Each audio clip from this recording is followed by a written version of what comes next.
প্রিয় দর্শক, brachial plexus হলো নার্ভের একটি জটিল নেটওয়ার্ক যা আমাদের ঘাড়ের মেরুদণ্ডতে উৎপন্ন হয়ে বাহুতে প্রসারিত হয়। বিভিন্ন কারণে এই ব্র্যাকিয়াল প্লেক্সাস ইনজুরি হতে পারে, যেমন জন্মের সময় ইনজুরি হতে পারে। আজকে আমরা বিস্তারিত আলোচনা করব এই বিষয় নিয়ে। দর্শক, শুভেচ্ছা জানিয়ে শুরু করছি মাছরাঙা টেলিভিশনের সরাসরি সম্প্রচারিত স্বাস্থ্য বিষয়ক অনুষ্ঠান স্কয়ার হসপিটাল ডক্টর চেম্বার। সাথে আছি আমি ডাক্তার শর্মিলা হুদা শাওন। আপনাদের সুস্বাস্থ্যের প্রতি লক্ষ্য রেখে আমাদের এই আয়োজন।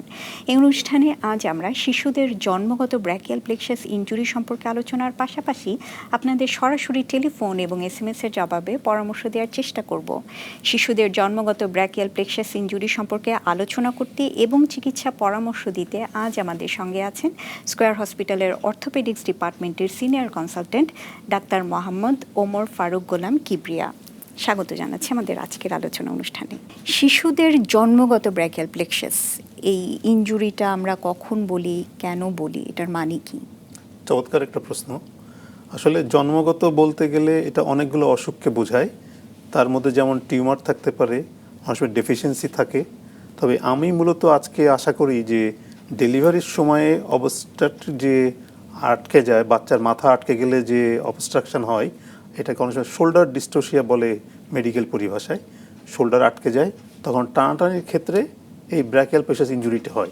এটা বেশ কমন, এবং যখন দক্ষ বা অদক্ষ হাতে সুপারভাইজ না হয় তখন এই ইনজুরিটা হওয়ার সম্ভাবনা থাকে।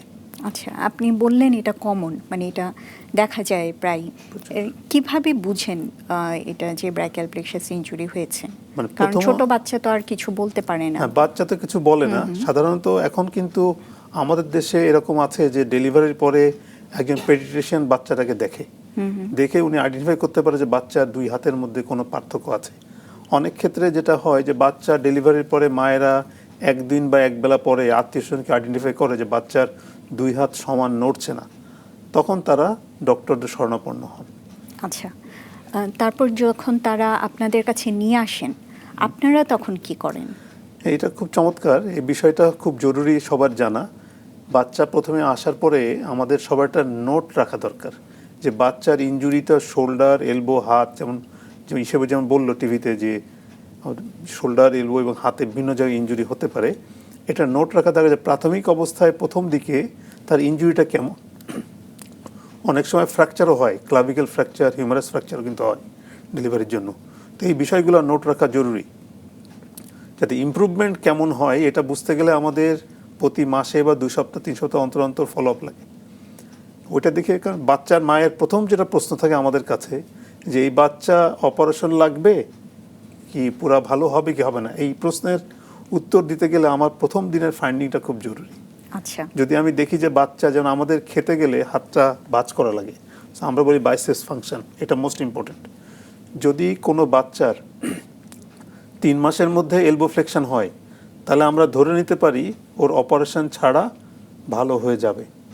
যদি না হয় সেক্ষেত্রে অপারেশনের প্রয়োজন হতে পারে। সো এই জরুরি জিনিসটা, টোটাল ফ্যামিলি অ্যাংশাস থাকে এই বাচ্চাটার কি হলো, অপারেশন লাগবে কিনা, ভালো হবে কিনা। আর মেয়ে বাচ্চা হলে তো অ্যাংজাইটি বাড়তেই থাকে। জি, তার মানে আপনার কথা থেকে বোঝা গেল যে ব্র্যাকিয়াল প্লেক্সাস ইনজুরি হলেই যে সব ক্ষেত্রে সার্জারি লাগবে, বিষয়টি তা না। সার্জারি লাগবে না ফাংশনের জন্য, আমাদের তো আরও কাজ আছে। মোটর ফাংশন আছে, সেন্সরি ফাংশন আছে, বোধ আছে, ডিফর্মিটি হতে পারে। সো প্রতি মুহূর্তেই সুপারভিশন লাগে, যেন বাচ্চার হাত ছোট হয়ে না যায় বা যেন তার হাতের ফাংশন ফিরে আসে।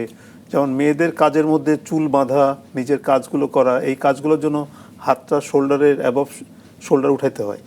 যদি কোনো কারণে সুপারভিশন বা ব্যায়াম ঠিকমতো না করা যায়, তখন দেখা গেলো শোল্ডার আটকে গেছে, হাত ঠিক আছে কিন্তু শোল্ডার উঠছে না, তখন কিন্তু এই বাচ্চাটা স্বাভাবিক জীবনে যেতে পারবে না। স্কুলে গেলে সবাই তার হাত নিয়ে হাসাহাসি করবে, তখন একটা বাচ্চাটা ডিসেবল চাইল্ডের মতো মনে হবে। সো এই বিষয়টাকে জরুরিভাবে মনোযোগ দেওয়া দরকার। অবশ্যই। এই পদ্ধতিটার মধ্যে বাবা মার করণীয় কি? আমি চিকিৎসার ব্যাপারে প্রথমেই মাকে সবচেয়ে বেশি প্রাধান্য দিই, কারণ আমরা একটা শব্দ বলি কম্প্রিহেন্সিভ থেরাপি। কম্প্রিহেন্সিভ থেরাপি মানে হলো এই বাচ্চার জন্মের পরে প্রথমে যদি আইডেন্টিফাই হয় যে তার ব্র্যাকিয়াল প্লেক্সাস ইনজুরি আছে, প্রথমবার দেখার পরেই আমরা প্রথমে চিন্তা করি যে এটা সিভিয়ার না কম সিভিয়ার। যেটাই হোক না কেন, প্রথম 1 মাস আমরা অবজার্ভ থাকি। তার মধ্যে ইম্পর্টেন্ট হলো বাচ্চার জামা কাপড় চেঞ্জ করা। কারণ এটা তো বাচ্চা সবসময় করতেই হয়। তো মাকে আমরা শিখাই দিই যে কিভাবে জামা কাপড় চেঞ্জ করবেন, যাতে হাতে টান লেগে আরও আঘাত না বাড়ে শিখাই দেওয়া হয়। প্লাস হাতটাকে আমরা ঠিক এরকমভাবে আটকায় দেওয়া শিখাই দিই কাপড় দিয়ে, পিন দিয়ে, যাতে নিজের কাপড়ের মধ্যেই আলাদা করে আর কোনো অ্যাংজাইটি লাগে না। অন্য কাউকে শিখালে তো হবে না। একই সঙ্গে কিছু ব্যায়াম শিখাই দিই আমরা, যে ব্যায়ামগুলা বাচ্চার মা ব্রেস্ট ফিডিংয়ের টাইমে করবে, তাহলে আমার কোনো এক্সট্রা লোক লাগলো না। আর মা যে যত্ন নিয়ে করবে এটা তো আর কেউ করতে পারবে না, আরেকজন তো টায়ার্ড হয়ে যাবে। সো মা আমার কাছে সবথেকে প্রায়োরিটি এই থেরাপির জন্য। আচ্ছা, এই যে আমরা ব্র্যাকিয়াল প্লেক্সাস ইনজুরি নিয়ে কথা বলছি, এর কি কোনো প্রকারভেদ আছে এই ইনজুরির? প্রকারভেদ মানে সিভিয়ারিটির উপরে, আচ্ছা, যেটা কম বা বেশি। আমরা 3-4টা ভাগ আছে বিভিন্নভাবে, যেমন ব্র্যাকিয়াল প্লেক্সাস 4টা নার্ভ নিয়ে, কর্ড নিয়ে জড়িত। এর মধ্যে upper trunk, middle trunk, lower trunk, যেভাবে করি না কেন আমরা, যদি উপরেরটা ইনজুর্ড হয় তাহলে কম, যদি সবকটা ইনজুরি হয় তাহলে সিভিয়ার। এবং অনেক ক্ষেত্রে দেখা যায় যে বাচ্চার চোখ একটা ছোট একটা বড়, এটা একটা ইম্পর্টেন্ট সাইন যে এই বাচ্চার সার্জারি লাগার সম্ভাবনা 90%। আমি যদি প্রথম দিনই বাচ্চার বাবা মাকে বলতে পারি যে বাচ্চার সার্জারি লাগবে, তাহলে তাদের মানসিকভাবে প্রস্তুতি হতে সময় দেওয়া লাগবে, সো তারা প্রিপেয়ার হতে পারে।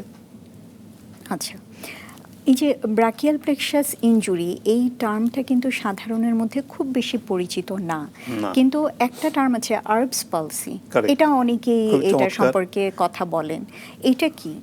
আর্বস পালসি আসলে আমাদের মেডিকেল পরিভাষায় যদি আপার ট্রাঙ্ক যদি ইনজুরি হয় সেটাকে আমরা আর্বস পালসি বলি, কিন্তু সবার মুখে মুখে এই শব্দটা চলে।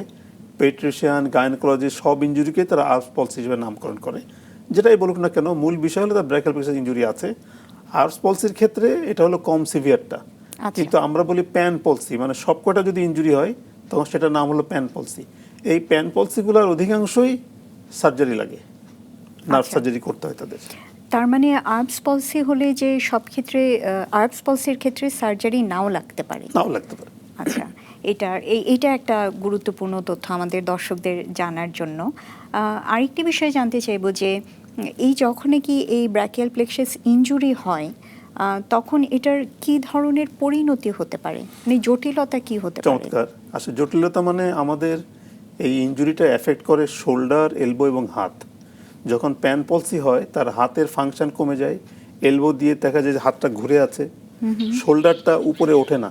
দেশের বাইরে ব্র্যাকিয়াল প্লেক্সাস ইনজুরির চিকিৎসার ক্ষেত্রে আপনার কোনো অভিজ্ঞতা আছে কিনা এবং আপনি সেটা আমাদের সাথে শেয়ার করবেন?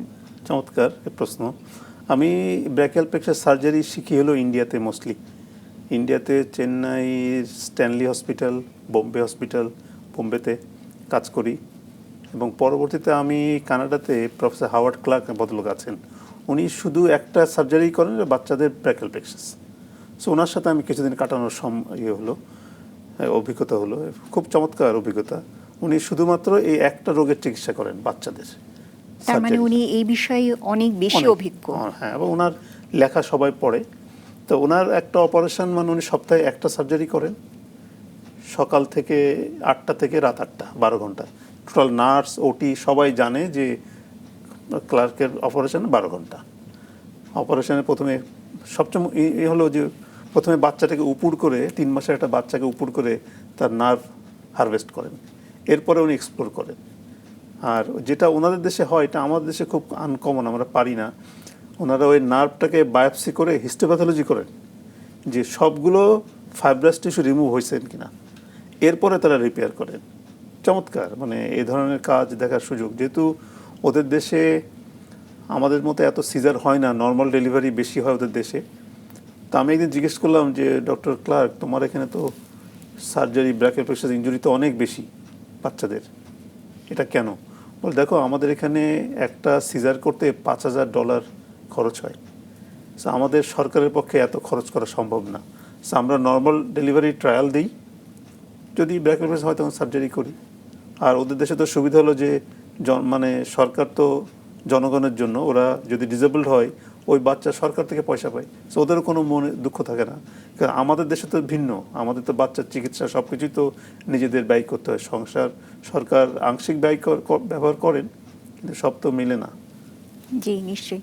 আপনি এই যে বাইরের দেশের সাথে আমাদের দেশের একটা কিছুটা তুলনা করলেন।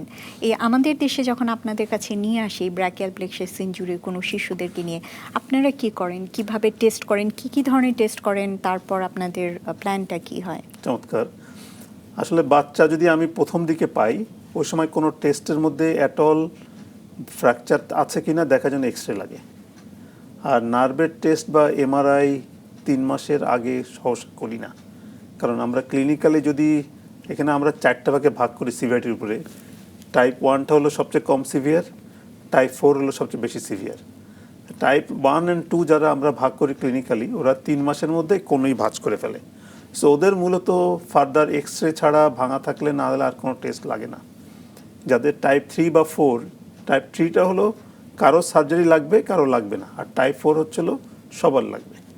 আচ্ছা। তো টাইপ 4 হলে অনেক ক্ষেত্রে আমরা ওই ইএমজি বা ব্র্যাকিয়াল প্লেক্সাস এমআরআই এই টেস্টগুলো করি ইভালুয়েট করার জন্য যে কতটা সিভিয়ার। অনেক ক্ষেত্রে কোনো ক্ষেত্রে দেখা গেছে যে তার ব্র্যাকিয়াল ওবিপিআই বলি আমরা শব্দটাকে, যে অবস্ট্রাটিক ব্র্যাকিয়াল প্লেক্সাস ইনজুরি।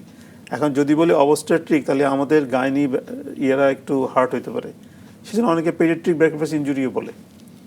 তো অনেক ক্ষেত্রে হয় এরকম যে ওখানে টিউমারও থাকতে পারে, সেই জন্য একটা এমআরআই করা থাকলে আমরা নিশ্চিত থাকি যে ওকে, এটা সত্যিকার অর্থেই শোল্ডার ডিস্টোসিয়ার জন্য হয়েছে। আচ্ছা, যখন আপনারা চিকিৎসা পদ্ধতিতে যান এই প্রসেসটার মধ্যে, আপনি বললেন যে সব ক্ষেত্রে সার্জারি লাগে না। Right. তো যাদের সার্জারি লাগে না তাদের ক্ষেত্রে আপনারা কি করেন? এটা তো কোনো ওষুধের মাধ্যমে তো না, ইয়ে হয় ওষুধ না। হয় না। হ্যাঁ, আমরা যেটা তাহলে মেনলি কি লাগে করেন আপনারা? যে বাচ্চাদের প্রথম 3 মাস আমাদের অবজারভেশন থাকে। তার মধ্যে আমরা সিম্পলি হয়তো ব্যথার কান্নাকাটি করলে প্যারাসিটামল দিতে বলি, ভিটামিন দিতে বলি। আর তাছাড়া মাকে শেখাই যে কিভাবে ড্রেস চেঞ্জ করতে, আমি বলেছিলাম। একটা ইম্পর্টেন্ট পার্ট হলো কম্প্রিহেনসিভ থেরাপির মধ্যে আমরা বলি বাচ্চাকে, যেহেতু ওর ইনজুরি আছে, ওর তো সেন্সরি অর্গানগুলো তো গ্রো করবে না। তো সেন্সেশনের জন্য বাচ্চার মাকে আমরা বলি যে একটু প্রথমে কুসুম গরম পানিতে হাত দেন, দিয়ে হাতটাকে লেপে দেন, তারপরে একটু নর্মাল পানিতে দেন। তাহলে ঠান্ডা এবং গরম এই যে শেকটা দিলে তার সেন্সরি যে এন্ড অর্গানগুলো আছে এগুলো সতেজ থাকলো। যখন নার্ভগুলো ফিরে আসবে তখন তারা রেডিমেড এন্ড অর্গান পাবে। না হলে দেখা গেল যে এন্ড অর্গানগুলো ডিজেনারেট করে গেছে, তারা ফিরে এসে লাভ নেই। অনেক বাচ্চা এত ব্যথা হয় ওদের যে আঙুল কামড়ায় খেয়ে ফেলে, সিভিয়ার পেইন হয়। তো সেই জিনিসগুলো আমাদের খেয়াল করতে হয় যে বাচ্চার কি ঘটছে, এটা ভাবে প্ল্যান করি। 3 মাস পরে তখন ডিসিশন হয় যে সার্জারি লাগবে না। অনেক বাচ্চা আছে যেমন আমরা 8 মাস পর্যন্ত অবজারভেশন করি। যদি এরকম হয় যে বাচ্চা 8 মাস বয়সে একটা বিস্কিট হাতে নিয়ে মুখে দিতে পারে, তাহলে ওর সার্জারি লাগবে না, নার্ভ সার্জারি। না হলে ওর সার্জারি লাগবে। আমাদের দেশে অনেক সময় তো সার্জারি করব বললে 3 মাসের বাচ্চা তো সবাই রাজি হবে না। 8 আওয়ার্স 12 আওয়ার্স সার্জারি, তারপরে বাচ্চা আইসিইউতে যেতে পারে। তো সেক্ষেত্রে আমরা ওই বাচ্চাদেরকে 2 বছর বয়সের পরে সফট টিস্যু সার্জারি বা বডি সার্জারির জন্য পরামর্শ দিই। আচ্ছা, আপনারা এই যে ব্যায়ামের কথা বললেন, এই ব্যায়ামটা কি মাকে শিখিয়ে দেন? মাকে শিখিয়ে দিই। আচ্ছা, সেই ব্যায়ামটা কিরকম হয়? মানে হাতের সিম্পল, যেমন হলো আমরা নর্মাল কি কাজ করি, হাতটাকে মাথার পিছনে নিই, পিছনে এই পিঠের পিছনে নিই, তাই না? এই কাজগুলো আমরা করি, হাতটা এরকম করে কিছু জিনিস নিই। সো আমরা কাউকে কিছু দিতে চাই, এই যে কাজগুলো আমরা নর্মাল ডেইলি অ্যাক্টিভিটিগুলো, এই অ্যাক্টিভিটিগুলোকেই বাচ্চার মাকে আমরা শিখিয়ে দিই। এই অসুখের সবচেয়ে বড় সমস্যা হলো যে হাতটা এরকম ঘুরে যায়। সো আমরা ঠিক অপোজিট ব্যায়ামগুলোকে করাই যেন এই ডিফর্মিটিগুলো না তৈরি হয়। আচ্ছা, যদিও আমাদের আজকের বিষয়টা হচ্ছে শিশুর জন্মগত ব্র্যাকিয়াল প্লেক্সাস ইনজুরি, আমি এর থেকে একটু সরে আমি আপনার কাছে কৌতূহলবশত একটু জানতে চাই যে যদি বাচ্চাটি বড় হয়, মানে একদম আমরা নবজাতকের কথা বলছি না, যখন একটু বড় হয় সেই ক্ষেত্রে আপনাদের চিকিৎসা পদ্ধতিটা কীরকম হয়? তখন অ্যাসেস করতে হয় যে বাচ্চার ডিফর্মিটি বা ডিসএবিলিটি কী আছে, অক্ষমতা কী আছে। অনেক বাচ্চার শোল্ডারে অক্ষমতা থাকে, অনেকে এলবোতে, কোনো হাতে থাকে। প্রত্যেকটা আলাদা আলাদা করে অ্যাড্রেস করতে হয়। এখানে যখন আমাদের ট্রেলার দেখাচ্ছিল একটা কথা ছিল যে শোল্ডারে আমাদের এরিয়া অফ ওয়ার্ক, মানে একটা আমাদের শোল্ডার দিয়ে কিন্তু আমরা হাত কতটুকু যাবে ঠিক করে। শোল্ডার যদি এখানে থাকে হাত যাবে না, উঁচু করলে একদম মাথার উপরে যাবে। সেজন্য আমরা প্রথমেই শোল্ডারকে অ্যাড্রেস করি, শোল্ডারটা যেন তার ম্যাক্সিমাম এরিয়া অফ ফাংশন ফিরে পায়, তারপরে এলবো, তারপরে হাতে যায়। আচ্ছা, সব ক্ষেত্রে কি চিকিৎসার প্রয়োজন হয়? যেমন আপনি বলছিলেন কথায় যে যখনই কি আমি দেখি যে তার হাতটা বেন্ড করতে পারে তার সার্জারির প্রয়োজন হয় না। কিন্তু সার্জারি ছাড়া কি এই যে ব্যায়াম কি কন্টিনিউ করে যেতে হয়? এই যে সেন্সরি একটা কথা বললাম না, যে সেন্সরি যে ব্রাকিয়াল প্লেক্সাসে তো ইনজুরি মোটরও এবং সেন্সরি বোথ ফাংশনের জন্য তো আমার সার্জারি লাগবে, কিন্তু সেন্সেশনের জন্য আমার তো প্রথম থেকেই ওই যে ঠান্ডা গরম এই থেরাপিগুলো লাগবে।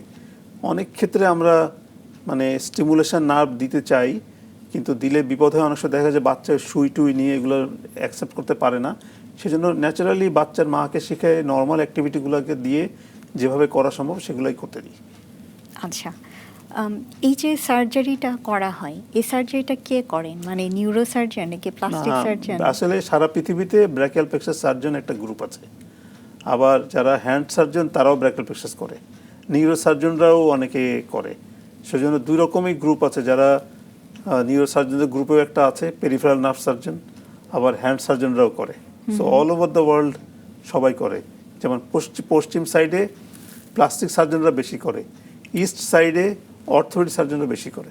আচ্ছা, এবং এই সার্জারি তো জেনারেল অ্যানাস্থেসিয়া দিয়েই করা জেনারেল হয়। Anaesthesia must. আচ্ছা, সেই ক্ষেত্রে তো সার্জারির কিছু জটিলতা হতে পারে, আবার জেনারেল অ্যানাস্থেসিয়ার কি জটিলতা হতে পারে? জেনারেল অ্যানেস্থেসিয়া জটিলতার মধ্যে যেমন আইসিইউ সাপোর্ট লাগতে পারে বাচ্চার, এটা একটু লম্বা সার্জারির জন্য। আর সার্জারি জটিলতা হচ্ছে অনেক ক্ষেত্রে রিপেয়ার করার পরেও, কারণ নার্ভ জোড়া দেওয়ার পরেও এটা তো গ্যারান্টি দেওয়া যায় না যে সবগুলো নার্ভ ফুল রিকভারি হবে। আর রিকভারি হতে প্রায় 1 থেকে 1.5 বছর সময় নেয়, 7 মাস থেকে 1 বছর। এই সময়ের মধ্যে বাচ্চার গ্রোথ তো থেমে যায়। সো দুইটা হাত কখনোই সমান করে দেওয়া সম্ভব না। আমরা ফাংশনাল ইমপ্রুভমেন্ট করতে পারি, কিন্তু সাইজের যে পার্থক্যটা তৈরি হয় সেটা সঠিক করা সম্ভব না, কারণ যত দেরি করে চিকিৎসা নিবে দুই হাতের মধ্যে পার্থক্য তত বেশি তৈরি হবে। আচ্ছা, এই লম্বা সময়ের সার্জারির কথা বললেন, আপনি বললেন যে বিদেশে আপনি যেখানে করেছেন সেখানে 12 ঘন্টা ধরে সার্জারি হয়। আমাদের দেশে কতক্ষণ ধরে? আমি নার্ভ সার্জারি ঢাকা মেডিকেল কলেজে কয়েকটা করেছি, একটাই করেছি মনে হয়, কারণ আমাদের দেশে বাচ্চারা এই বড় সার্জারি আসতে চায় না। এটাও 8 থেকে 10 ঘন্টা লাগে, কারণ আমরা তো হিস্টোপ্যাথোলজিটা করি না। ওনারা নার্ভটাকে মার্জিনগুলো কেটে মার্জিনগুলোতে কোনো স্কার টিস্যু আছে কিনা দেখার জন্য একটা ফ্রোজেন সেকশন করেন। It takes 2-3 hours. তো এই টাইমটা তো আমাদের লাগে না। আচ্ছা, আমরা তো চোখে দেখে কেটে জোড়া দিয়ে দিই বা গ্রাফট করে দিই। তার মানে 8 ঘন্টার মতো প্রায় লাগে। লাগে। এই যে আপনি বিভিন্ন ধরনের চিকিৎসার কথা বললেন, মানে সার্জারির কথা এবং কনজারভেটিভ ট্রিটমেন্টের কথা, এটা কি আমাদের শহরে এবং শহর থেকে একটু দূরে গ্রামে কিংবা এই সমস্ত জায়গায় কি আছে এই চিকিৎসা? মানে মেডিকেল কলেজ হাসপাতালগুলোতে কি আছে? আসলে এই চিকিৎসাগুলো সব জায়গাতেই কিছু না কিছু হয়। এখন মোটামুটি আমাদের দেশের অর্থোপেডিক সার্জন, প্লাস্টিক সার্জন বা হ্যান্ড গ্রুপ যারা, তারা সবাই মোটামুটি প্রাইমারি কনজারভেটিভ পার্টটা ওরিয়েন্টেড। অনেকেই দেখি গ্রামে থেকে খুব ভালো ডকুমেন্টেশন করে পাঠায়। প্রথম দিকে তারা যে ফিজিওথেরাপিগুলো দেয় বা ব্যায়ামগুলো মাকে শিখায় দেয়, এগুলো তারা চলে। সার্জারিগুলো একটু স্পেশালাইজড সেন্টারগুলো ছাড়া, যেমন ঢাকা শহরের সেন্টারগুলো ছাড়া সব জায়গায় সার্জন না থাকলে, ইন্টারেস্ট না থাকলে করতে পারবে না।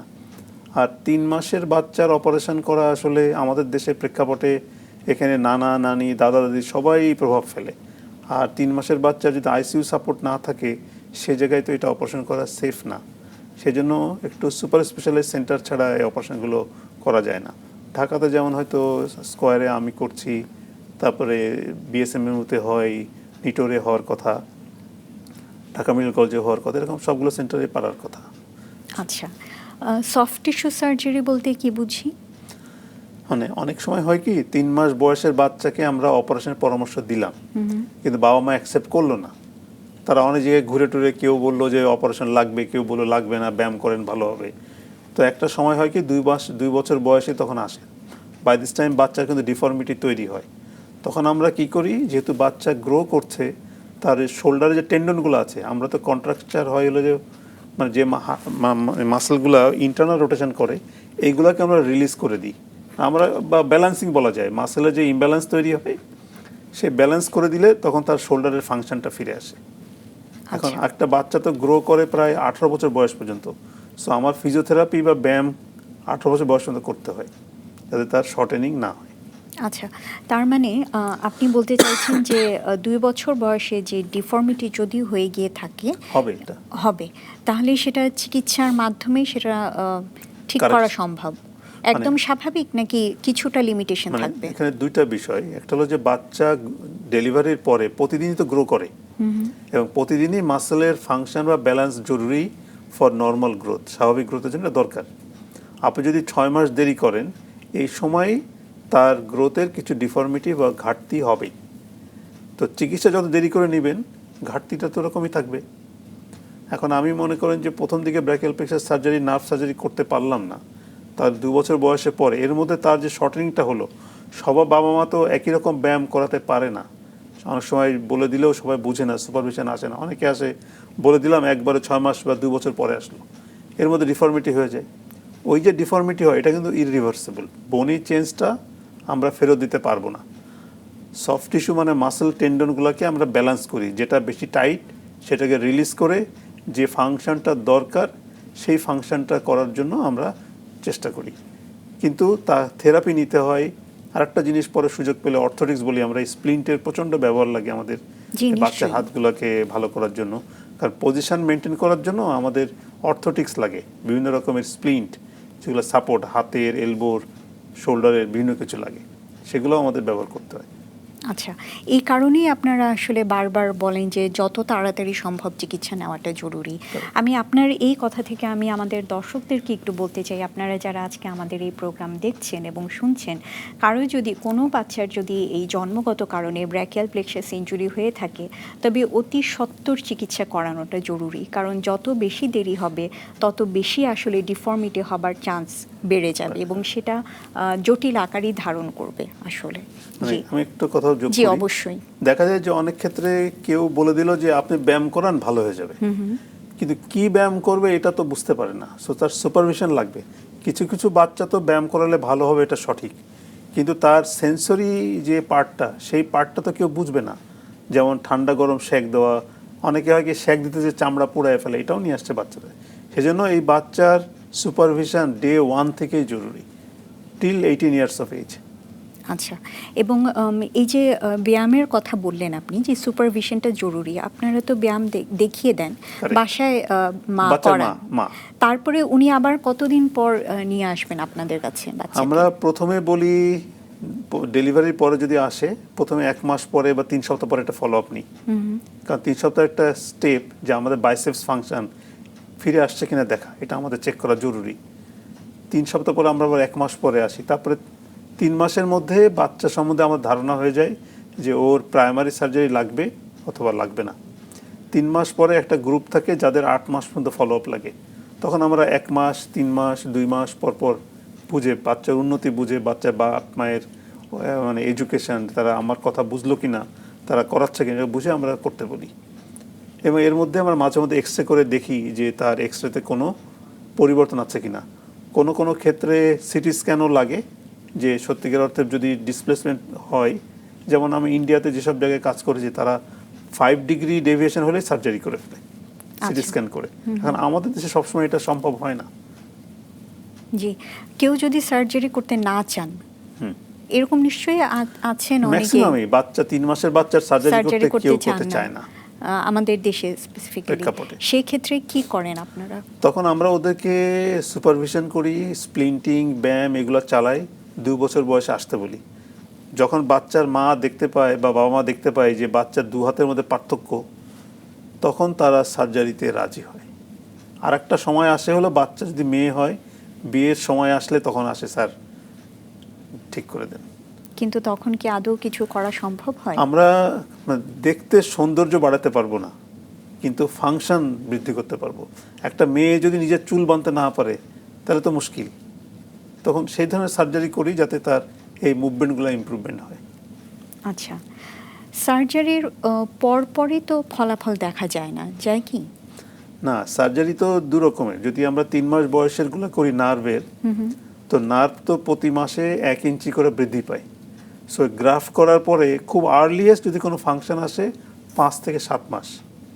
আর নার্ভ সার্জারি পরে এর রেজাল্ট তো আমার 2 মাস থেকে 2 বছর পর্যন্ত যাবে, কারণ মানুষ গ্রো করার পরেও এর ফাংশনের কিছু ডেটারেশন হতে পারে। সো ওর রেগুলার 18 বছর বয়স পর্যন্ত এরকম। আমি ওই ডক্টর ক্লার্কের সঙ্গে কাজ করার সময় একটা মেয়েকে দেখলাম, তার বয়স হলো 14 বছর। তার মানে তার 14 বছর আগে তার সার্জারিটা হয়েছে, সে ফলো আপে তার হাতের ফাংশন, মানে প্রতি ক্ষেত্রে যে শুধু মুভমেন্ট হবে না, তো তাকে তো আমার হাতের কাজও শেখাতে হয়, যে হাত দিয়ে কিভাবে সে কাজ করবে। নার্ভ তো ইনারভেশন তো আগের অ্যাপ্রোপ্রিয়েটলি হয় নাই। তখন আমরা বলি যে সেন্সরি রিএডুকেশন, মানে তাকে শেখাইতে হয় যে এটা গোল, মানে আমরা যেরকম ভালো হাতে একটা গোল, একটা চারকোনা, ঠান্ডা গরম চোখা বুঝতে পারি, ওই সার্জারি পর তো ওইটা বুঝতে পারে না। তখন তাকে আবার নতুন করে আমাকে শেখাতে হয়, যেটাকে আমরা বলি সেন্সরি রিএডুকেশন। ওকে চোখ বন্ধ করে একটা জিনিস ধরায় বলতে হয় যে এটা গোল, এটা লম্বা, এটা চিকন, এটা ধারালো, এটা ঠান্ডা। সো এই 18 বছর বয়স পর্যন্ত তার এই ট্রেনিং চলতেই থাকে। উনি বলছিলেন যে প্রায় 18 বছর পর্যন্ত ফলো আপ করা হয়েছে কিংবা হয়। আমি জানতে চাই যে 18 বছরই নাকি এর পরেও লাগে? এর পরেও লাগতে পারে, কারণ হলো 18 বছর তো একটা গ্রোথ, সাধারণত আমাদের মানুষের 18 বছরে লিম্বের গ্রোথ শেষ হয়। অনেকের দেখা যায় যে লিম্ব একবার সার্জারি করার পরেও তার ফাংশনাল কিছু কিছু ডেফিসিট থাকে, ঘাটতি থাকে। অনেক সময় তারা পরে আসে, যেমন আমার কাছে 28 বছর বয়সে একটা মেয়ে আসছে যে তার বিয়ের আগ দিয়ে এখন তার হাতের কিছু ফাংশন ইমপ্রুভমেন্ট চায়, তো সেখানে লাগলে করা যাবে। আর ফলো আপ সেই জন্য যদি প্রাইমারি সার্জারি পরেও কিন্তু এটা লাগতে পারে। এমন না যে নার্ভ সার্জারি করলাম একদম ভালো হয়ে গেল, তা কিন্তু নয়। তার সেকেন্ডারি সার্জারি লাগতে পারে, টারশিয়ারি সার্জারি লাগতে পারে। তার মানে এটা বেশ লম্বা একটা প্রসেস। মানে একটা বাচ্চা যদি 3 মাস বয়সে সার্জারি করে থাকে, তারপর সে 18 বছর পর্যন্ত ফলো আপে থাকা, এটা অনেক ধৈর্যেরও বিষয় বাবা মার। যে 3 মাস বয়সে সার্জারি করলেই বাচ্চার যে অন্য কিছু লাগবে না তা না, মানে তার পরবর্তীতে সফটওয়্যার সার্জারি লাগতে পারে। আর এই নার্ভ সার্জারি করে কিন্তু মানে দুইটা হাত সমান করে দেওয়া সম্ভব না। তো মানে আমাদের স্টাডিজ বা স্ট্যাটিস্টিক্স যেটা বলে সেটা হচ্ছে যে কোনো বাচ্চার যদি নার্ভ সার্জারি করা হয়, তার যে ফলাফল 2 বছর বয়সে সফট সার্জারি থেকে সেটা বেটার, ফাংশনালি সে বেটার হয়। কিন্তু এদেরও সফটওয়্যার সার্জারি লাগতে পারে, কারণ সবাই তো সমানভাবে মানে কমিটেড না। আমি যদি শেখাই দিলাম বাসায়, সব বাবা মা ঠিকমতো ব্যায়াম করাতে পারে না। অনেক মা আছেন পারিবারিক ব্যস্ততা থাকে, বাচ্চাদের খেয়াল করতে পারে না, কাউকে করতে বললো করলো না, বাচ্চা কান্নাকাটি করে, কথা শুনে না। অনেকে আছে যত্নশীল, অনেকে আছে পারে না করতে, সেক্ষেত্রে আমাদেরকে পরবর্তীতে সার্জারি লাগতে পারে। 18 বছরের পরেও অনেক সময় সার্জারি করতে হয়। আচ্ছা, আপনাদের স্কয়ার হসপিটাল সম্পর্কে কিছু বলুন, যে স্কয়ার হসপিটালে সার্জারি কেমন হচ্ছে আপনারা? মানে স্কয়ার হসপিটালে যেখানে একটা হসপিটাল যেখানে নর্মাল ডেলিভারিও কন্ডাক্ট হয়, সিজারও হয়, তো সিজারের পেশেন্টদের তো এই ইনজুরি হবে না। এমনি অ্যাভারেজ সারা দেশ থেকেই ওবিপিআই বা ব্র্যাকিয়াল প্লেক্সাস বাচ্চাদের ইনজুরি রুগী আমার কাছে আসে, প্রায় আমি করি। তবে 3 মাসের বাচ্চাদের সার্জারি করতে এরা অনেকেই চায় না, সেক্ষেত্রে টেন্ডন ট্রান্সফার বা সফট টিস্যু সার্জারি আমি প্রায়ই করে থাকি। এবং রেজাল্ট ভালো বলতে আসলে আমাদের একটা স্কোরিং সিস্টেম আছে, আমরা বলি যে ম্যালেট স্কোর। আমরা 11 থেকে 12-র মধ্যে যদি স্কোরিং থাকে ওদেরকে সার্জারির জন্য নিই, 13-র নিচে থাকলে। এবং আমার অ্যাভারেজ রিপোর্টে দেখি যে এদের রেজাল্টগুলো অপারেশনের পরে 19 থেকে 21-এর মধ্যে যায়। তার অর্থ হলো যে এটা হাত দুইটা সমান করতে পারি না, কিন্তু ফাংশনাল ইমপ্রুভমেন্ট হয়। আগের যে ফাংশনগুলো বাচ্চারা পারতো না, তবে আমি শুধু সার্জারি ইজ এ 50%। সার্জারির পাশাপাশি স্প্লিন্টিং, থেরাপি, বাবা মায়ের ব্যায়াম, বাচ্চার কোঅপারেশন, এই জিনিসগুলো একইভাবে গুরুত্বপূর্ণ। এটা ছাড়া ভালো ফলাফল দেওয়া খুব কঠিন। যেমন অকুপেশনাল থেরাপির একটা প্রচণ্ড ভূমিকা আছে বাচ্চাদের উন্নতির জন্য। এই সার্জারির পরে আমরা দৈনন্দিন যে কাজগুলো করি, যেমন ঘরের তালা চাবি লাগানো বা সিটকানি খোলা বা পানির ট্যাপ খোলা, এই বাচ্চাগুলোকে সুপারভাইজ করে না শেখালে বাচ্চারা এই কাজগুলোকে করতে চায় না। সেগুলো খেলার ফাঁকে ফাঁকে আমরা করি। যেমন আমি একটা কাজ বলে দিই যে বড় বড় ফুটবল দিবে, যাতে বাচ্চা যে হাত ইনজুরি থাকে সেই হাত সে ব্যবহার করতে চায় না, যেটা ভালো সে এক হাতে কাজ করে। এখন আমি একটা বড় ফুটবল দিই, তাহলে বাচ্চার 2 হাত ব্যবহার করতে বাধ্য। তখন এটা আমরা ইনডাইরেক্টলি বাচ্চাকে ইনভলভ করি ইন গেমস, এটা মাকে শিখাই দিই। অথবা বলি যে বাচ্চাকে আপনি দেওয়াল বেঁধে বা একটা মই বেয়ে উপরে উঠতে সাহায্য করেন, সে তখন 2 হাত ব্যবহার করা ছাড়া তো উপায় নেই। সো এইভাবে আমরা খেলাকে চিকিৎসায় ইনভলভ করি। এটাই হলো কম্প্রেহেনসিভ থেরাপি, মানে আমরা প্ল্যান করে বের করি যে এই বাচ্চার জন্য কোনটা ইম্পর্টেন্ট। সে হয়তো একটা খেলনা পছন্দ করে, সেটা বড় সাইজ হলে সে তখন 2 হাতে ধরে। 2 হাতে ধরলে কিন্তু আমার হাতটাকে যদি ব্যবহার করে তাহলে কিন্তু আমার পারপাস সার্ভ হইল। এইভাবে আমরা বাচ্চাদেরকে উৎসাহিত করি। আচ্ছা, তার মানে সার্জারির মাধ্যমে কিন্তু সম্পূর্ণ পুনরুদ্ধার সম্ভব না, না। এটা সম্ভব না। মানে এটা আপনাদের কাছে যদি কেউ আসে যে একটা বাচ্চার সার্জারি করা হবে, বাবা মার নিশ্চয়ই আশা থাকে যে সার্জারির পরে আমার বাচ্চাটি ভালো হয়ে যাবে। সেটা তারা আশা করেন, এবং আমরা যখন সার্জারিতে নিই প্রথমে কিছুদিন তাকে আমরা ট্রেন আপ করি, মাকে এক্সারসাইজগুলো দেখাই, যে এক্সারসাইজ করেন, আমরা ফিডব্যাক নিই যে কেমন কথা শুনছেন, এবং একটা রেকর্ড রাখি যে বাচ্চার আগে তার এলবো ফাংশন, শোল্ডার ফাংশন কেমন ছিল, মা ব্যায়াম করার পর কেমন আছে। তারপরে আমাদের একটা কথা বলছিলাম যে অর্থোটিক্স, যদি বাচ্চার উন্নতি ধরে রাখতে হয় অর্থোটিক্স মানে আমরা স্প্লিন্ট সাপোর্ট এগুলো দিয়ে আমরা জয়েন্টের মুভমেন্টটাকে রেস্ট্রিকশন করে দিই, আচ্ছা, এবং মাকে শিখাই দিই এটা করতে হবে। সেই জন্য এই মায়ের ভূমিকা আমাদের কাছে অনেক গুরুত্বপূর্ণ। থেরাপিস্ট বা অকুপেশনাল থেরাপিস্ট হয়তো 1 দিন বা 2 দিন তাকে দেখাই দিল, কিন্তু দেখাই দিলে তো বাচ্চার মাকে যে আলটিমেটলি বাসায় যে করতে হচ্ছে, সেজন্য আমরা বাচ্চার সঙ্গে টোটাল ফ্যামিলিকে ইনভলভ করি। বাচ্চা অনেক ক্ষেত্রে আছে মা করেন, অনেকে বাবা আছে, অনেকে আরও মামা আছেন, কেউ না কেউ আসে। সো তাদের মধ্যে কাউকে আমরা ট্রেন আপ করে ফেলি, তারাই করতে থাকে। আচ্ছা, এই যে অর্থোটিক্স শব্দটি আমাদের জন্য নতুন আর কি। অর্থোটিক্স মানে আমরা যেমন অনেক ক্ষেত্রে সবসময় আমরা জানি সবাই, যেমন আমরা স্প্লিন্ট ব্যবহার করি ফিঙ্গারের জন্য, হাতের জন্য, বিভিন্ন রকমের মেটালিক বা প্লাস্টিকের যে আমরা সাপোর্ট বিভিন্ন দোকানে কিনতে পাওয়া যায়, এগুলোকে অর্থোটিক্স বলে। তা আমার শোল্ডারের জন্য লাগে, যে শোল্ডারটাকে এরকম অপারেশন পর যেন হঠাৎ করে পড়ে না যায়, এরকম আটকায় রাখি, সেটার জন্য লাগে। অনেক সময় এলবো সোজা করার লাগে। মানে কিছু সিচুয়েশন আছে, যেমন এই নার্ভের ক্ষেত্রে আমরা একটা কথা বলি যে রিইনার্ভেশন, ক্রস ইনার্ভেশন, মানে যে মাসেলের বাইসেপসে যাওয়ার কথা, ভাঁজ করার কথা, সে ডেল্টয়ে যায় বসে থাকে। আমরা যেরকম হাত এরকম করে ভাত খাই, ওই বাচ্চাগুলো হাত এরকম করে ফেলে, তখন হাত মুখে যায় না। এটার জন্য আমাদের কিছু ট্রেনিং আছে। তখন আমরা করি কি, কনুইটাকে সোজা করে একটা স্প্লিন্ট দিই, আটকায় দিই, বাঁশের চটার মতো স্প্লিন্ট প্লাস্টিক বা কিছু দিয়ে, তখন সে শেখে যে হাত কীভাবে উঁচা করতে হবে। এইভাবে আমাদের ট্রেন আপ করতে হয় বাচ্চাকে, প্রতিটা ফাংশন আলাদা আলাদা করে অ্যাসেস করে প্ল্যান করতে হয়। আচ্ছা, আমাদের হাতে আর বেশি সময় নেই। আমাদের দর্শকের উদ্দেশ্যে যদি আপনার কোনো পরামর্শ থাকে দেবার জন্য, তাহলে অনুরোধ করছি। ঠিক আছে, দিতে। দর্শকদের জন্য আমার পরামর্শ হচ্ছে যে নর্মাল ডেলিভারি সবসময়ই ভালো, তবে সুপারভাইজড ভালো সেন্টারে যে যদি ডেলিভারিটা হয় এবং শোল্ডার ডিস্টোসিয়া না হয়, বা যে কোনো বাচ্চার যদি সাইজ অনেক আগে থেকে বড় থাকে, যে তার অবস্ট্রাক্টেড লেবার হতে পারে, ডাক্তার যদি বলেন সিজার করতে, সেটা একটা ভালো দিক। আর সবসময় ভালো সেন্টারে যে নর্মাল ডেলিভারি করতে পারলে এটার রিস্কটা কমে আসবে, সেদিক থেকে বাচ্চা এবং মা টোটাল পরিবার ভালো থাকবেন। জি, অনেক সময় এরকম হয় যে গর্ভবতী মা, তাদের হয়তো কোনো স্পেশাল কেয়ারের দরকার আছে যাতে এটা প্রতিরোধ করা যায়। আপনি তাদের উদ্দেশ্যে কোনো পরামর্শ দিবেন? হ্যাঁ, যেমন যদি গর্ভবতী মায়ের জন্য ডায়াবেটিস থাকে, তাদের যদি নর্মাল ডেলিভারি হয়, সেক্ষেত্রে অবস্ট্রাক্টেড হয়তো হইতে পারে। অনেক সময় ব্রিজ প্রেজেন্টেশন থাকে, যে বাচ্চার মাথা উপরের দিকে, পা নিচের দিকে, সেসব ক্ষেত্রে অনেক সময় হাত নেমে আসে। সো যে কোনো ডক্টর সুপারভাইজ যদি আগে বলেন যে না, এর নর্মাল ডেলিভারি কন্ডাক্ট করা সম্ভব না, সেক্ষেত্রে সিজার একটা অপশান। আর যদি সুপারভিশন ভালো হয়, যত্ন হয়, তাহলে সেক্ষেত্রে বাচ্চার এই ব্র্যাকিয়াল প্লেক্সাস হওয়ার সম্ভাবনা কম। আচ্ছা, লাস্ট আপনার কাছ থেকে খুব কম সময়ের মধ্যে আমি একটু জানতে চাইবো আরেকটা বিষয়, যে এই সমস্ত শিশুদের সার্জারির পরে বাসায় কি করা উচিত, মানে যত্ন নেওয়া উচিত, বাবা মার জন্য পরামর্শ যদি খুব সংক্ষেপে 1-2 লাইনে বলেন।